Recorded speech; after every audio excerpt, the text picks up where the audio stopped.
Getting from one city to another means taking a plane, a bus, train, or for many people, driving a car. People in the United States love their cars, even if they have to put up with traffic like this.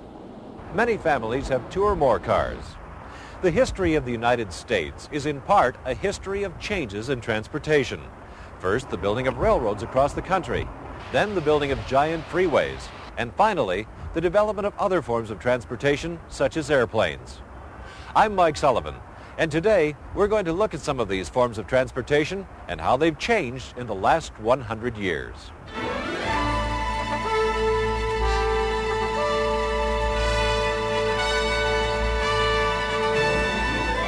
From the time of the invention of the wheel, people all over the world have searched for faster and better ways to travel.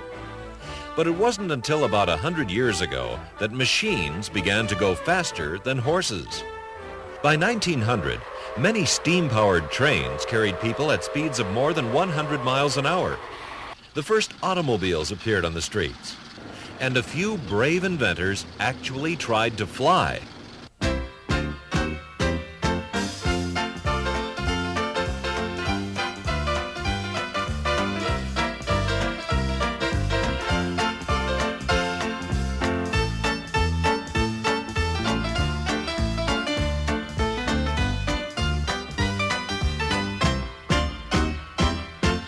Eventually, these flying machines did get off the ground. But during the first half of the 20th century, most long-distance travel was done on trains. Trains were fast, efficient, and could carry people almost anywhere they wanted to go. Still, as better cars and highways were built, most people wanted to ride by car. By 1990, there were more than 200 million cars in the United States and Canada.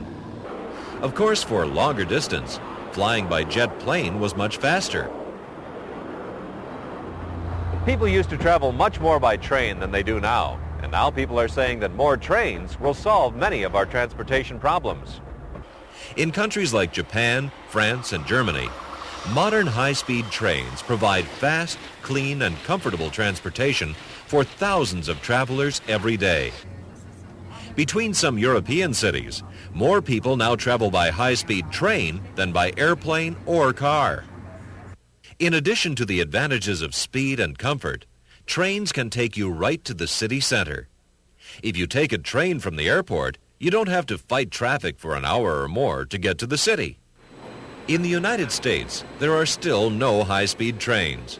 But in a few years, trains like this Swedish train or this German Intercity Express may connect Washington and New York. For longer trips, such as those from New York to Los Angeles, Americans probably will continue to travel by plane.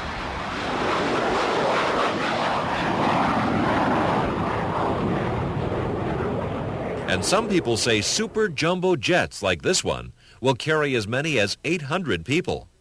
Will we have high-speed trains, super jumbo jets? We talked to some experts who told us more about travel in the future. In the future, I think more people will travel by high-speed train, like the Japanese bullet train. But they'll take the train only between cities that are about 400 miles apart or less. When people have to go farther, they'll fly. It will still be faster to go by plane when the distance is 500 miles or more. But when it's only a little less, 400 miles, a train will be faster. At the moment, very few people in the United States travel by train. What I see are improvements over what we have now. I see bigger planes, better planes that can serve more people, faster trains, better cars, smarter cars.